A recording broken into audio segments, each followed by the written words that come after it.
सुधाकर बाबू आज स्थिति कौन आलू केते टंकारे आपनका व्यवसायी माने बिकुचंती? आलूर पाइकारी दर 3200 टंका अच्छी खुचुरा 3700 टंका रिवाइज रेट करने मंत्री महोदय को अनुरोध कर 32 को 37 करिया पाए 3200 टंका जो पाइकारी दर अच्छी 37 टंका हम खुचुरा दर। हाँ मंत्री किंतु 32 टंका भितर रखिया पाई कहिथिले। ये जो आलू आसी ये आलू आने किसी अतिरिक्त खर्च खर्च करने पड़ू तेणु जो खर्च बहन करा पड़ुछि तारी भीतर मिसवा पड़ो तेणु 2-4 टका केजी पिछा उच्चा किणा रोचे तेणु से अनुसार बिक्री हो। तो आलू किलो 37 टंका करिया पाई आपण मंत्री को अनुरोध करिसंती। हाँ रिटेल प्राइस 37 टका करने किंतु प्राइस आपण को व्यवसाय माने अधिक रेट रे बिकुचंती कि नहीं सुधाकर बाबू? नहीं 3200 टंका बर्तमान पाइकारी दर बिक्री करने सबू पाख गोटे सर्कुलर चिठी गोटे लिखाई से चिठी समस्त दस्तखत गढ़ाई 37 टका। काली राति आम जो पोस्ट आसाला जोटा सब मिसेक देखला से 32 टंका बिक्री करने निष्पत्ति निया एवं आज पर्यटन से 32 टंका बिक्री होची काली की स्थिति देखिए जहाँ हम से अनुसार रेट निर्माण कर तो किंतु 50 टंका 60 टंका आलू किलो गोटे गोटे जगह हो गलानी बोली खबर आसुची।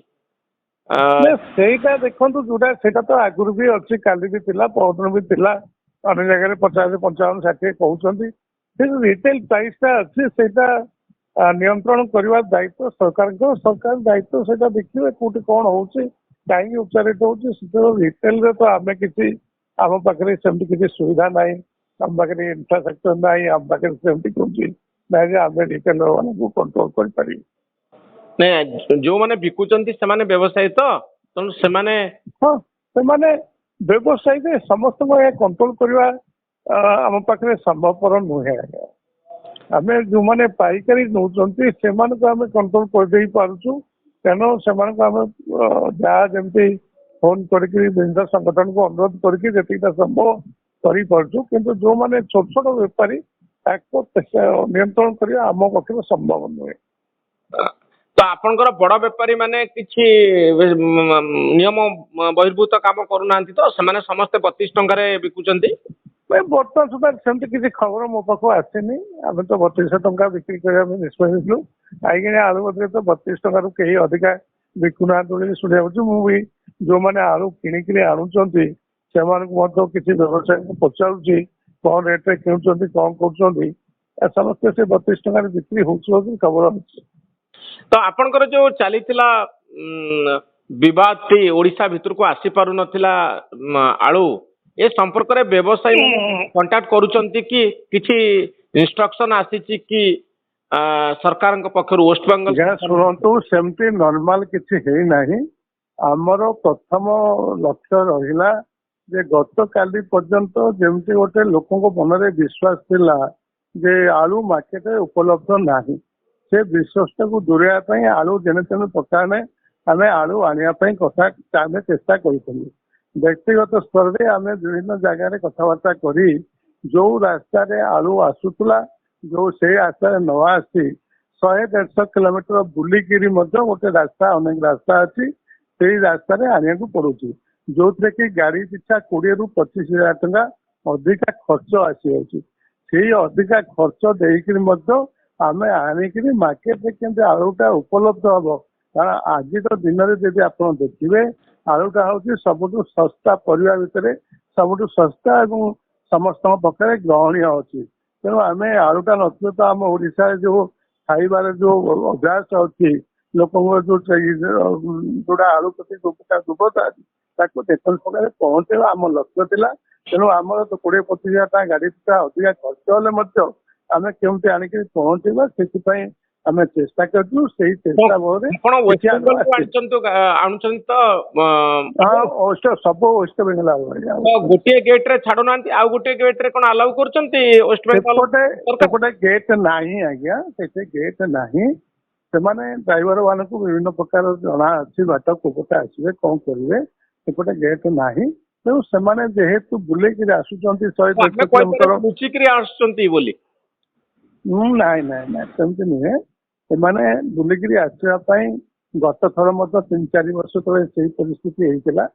ଆଉ ଏଥର ମଧ୍ୟ ସେ ପ୍ରକାର କେତେ ହଉଛି। ଟ୍ରକ୍ ତ ଆମେ ଆଳୁ ୱେଷ୍ଟ ବେଙ୍ଗଲରୁ ଆଁ? କେତେ ଟ୍ରକ୍ ଆଳୁ ଏପର୍ଯ୍ୟନ୍ତ ଆସିପାରିଛି ଏଇ ଦେଖନ୍ତୁ ଭୁବନେଶ୍ୱରରୁ ତ ଆସିଛି ପ୍ରାୟ 20-25 ଗାଡି ଆଳୁ ଆସିଛି ଏବଂ ମୋ ପାଖରେ ଯାହା ତଥ୍ୟ ଅଛି ପ୍ରାୟ 250-300 ଗାଡି ଓଡିଶା ଭିତରକୁ ଆସିଛି। ତାହେଲେ ରେଟ୍ ଶସ୍ତା ହେଇଯିବା କଥା। ଏଇ ଯୋଉ ଟଙ୍କାଟା ଅଧିକା ଖର୍ଚ୍ଚ ଆସୁଛି ସେଇ ଖର୍ଚ୍ଚ ପାଇଁ ଇଏ ଅଧିକା 32 ଟଙ୍କା ବିକ୍ରି ହଉଛି, ନହେଲେ 27 ଟଙ୍କା ବିକ୍ରି ହେବା କଥା। ତ ଆପଣ ଭାବୁଛନ୍ତି କି ଯେ ମୋହନ ମାଝୀ ମୁଖ୍ୟମନ୍ତ୍ରୀ ଭେଟିଛନ୍ତି ମମତା ବାନାର୍ଜୀଙ୍କୁ, ତ ଏ ବିବାଦର ସମାଧାନ ହେଇଯିବ ବୋଲି? ମୁଁ ତ ଆଶାବାଦୀ ଅଛି ସମାଧାନ ହେଇଯିବ ବୋଲିକିରି। କିନ୍ତୁ ଆପଣଙ୍କୁ ବ୍ୟବସାୟୀ ମାନେ ୱେଷ୍ଟବେଙ୍ଗଲର ବ୍ୟବସାୟୀ ମାନେ ସେଭଳି କିଛି ସୂଚନା ଦଉଛନ୍ତି କି କଥାବାର୍ତ୍ତା ଆଗକୁ ନାଇଁ ଯାଉଛି? ବର୍ତ୍ତମାନ ସେଟା ଦେଖନ୍ତୁ ଦିନ 3ଟା ସୁଦ୍ଧା ମୋ ପାଖରେ ସେମିତି କିଛି ତଥ୍ୟ ନଥିଲା। ଆମେ ତ ୱେଷ୍ଟବେଙ୍ଗଲର ବ୍ୟବସାୟୀଙ୍କ ସହିତ ସବୁ ସମୟରେ ସମ୍ପର୍କରେ ଅଛୁ ଏବଂ 5ଟା ପରେ ଜଣାପଡ଼ିବ ଆଜିର ସ୍ଥିତି କ'ଣ ହଉଛି। କାଲି ସରକାରୀ ସ୍ତରରେ କୁହାଯାଉଥିଲା ଯେ 2 ଦିନ ଭିତରେ ଏ ବିବାଦର ସମାଧାନ ହେଇଯିବ, ଆଳୁ ମାର୍କେଟକୁ ଆସିଯିବ ବୋଲି, ଓଡ଼ିଶା ମାର୍କେଟକୁ। ତ ଆପଣଙ୍କ ନାଇଁ ଶୁଣନ୍ତୁ ସେଇଟା ତ ଏଇ ଯୋଉ ଆଳୁ ଆସିଛି ଏଥିରେ କୌଣସି ସମାଧାନ କରିକିରି ଆଳୁ ଆସେନି। ଏଇଟା ଆମ ବ୍ୟବସାୟୀଙ୍କର ନିଜସ୍ୱ ଚେଷ୍ଟା ବଳରେ ଯାହା ଯେମିତି ଆଳୁ ଆସିଛି।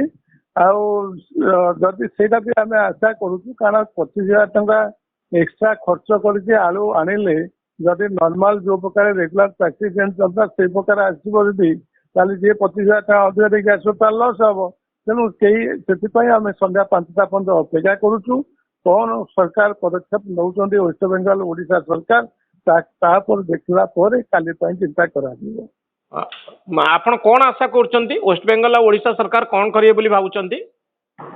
ନାଇଁ ଦେଖନ୍ତୁ ଗୋଟେ ଫେଡେରାଲ ଷ୍ଟ୍ରକ୍ଚର ଭିତରେ କୌଣସି ରାଜ୍ୟ ଏସେନ୍ସିଆଲ କମୋଡିଟିକୁ ବିନା ଗଭର୍ଣ୍ଣମେଣ୍ଟ ଅଫ୍ ଇଣ୍ଡିଆର ପରମିଶନ ବିନା ଡିଟେନ୍ କରିପାରିବେନି। ଇଏ ସମ୍ବିଧାନର ଲିଖିତ କଥା ଆଜ୍ଞା। ତେଣୁ ଏଇ ଯୋଉଟା ଅଘୋଷିତ ଭାବରେ ୱେଷ୍ଟବେଙ୍ଗଲ ଗଭର୍ଣ୍ଣମେଣ୍ଟ କରିଛନ୍ତି ଏଇଟା ପୁରାପୁରି ଅଗଣତାନ୍ତ୍ରିକ ଏବଂ ଗୋଟେ ମାନେ ଦୁଃଖର ବିଷୟ। ମାନେ ଏଇ ପ୍ରକାର ନୈରାଶ୍ୟଜନକ ପଦକ୍ଷେପ ନେଇଛନ୍ତି। ମୋର ବିଶ୍ୱାସ ରାଜନୈତିକ ସ୍ତରରେ ଏଇ ଘଟଣାର ସମସ୍ୟାର ସମାଧାନ ହେଇଯିବ ଏବଂ ଖୁବ୍ ଶୀଘ୍ର ଯୋଉ ଭଳିଆ ରେଗୁଲାର ଯୋଉ ପ୍ରାକ୍ଟିସ୍ ଚାଲିଥିଲା ତା ପୁଣି ରିଷ୍ଟୋର ହେଇପାରିବ। ତ ଆପଣ ଆଉ ଅଧିକ କିଛି ଗାଡ଼ିକୁ ଆଣିପାରୁଛନ୍ତି କି ଓଡ଼ିଶା ଭିତରକୁ, ଯେମିତି ଯୋଉ ବାଟେ ଗେଟ୍ ନାହିଁ ଯେମିତି କିଛି ଗାଡ଼ି ନାଇଁ ଆଜି ଆମେ ପଦକ୍ଷେପ କିଛି ନେଇନାହୁଁ। ଆଜି ସନ୍ଧ୍ୟା ସୁଦ୍ଧା ଦେଖିବା ସରକାରଙ୍କର କ'ଣ ନିଷ୍ପତ୍ତି ହଉଛି।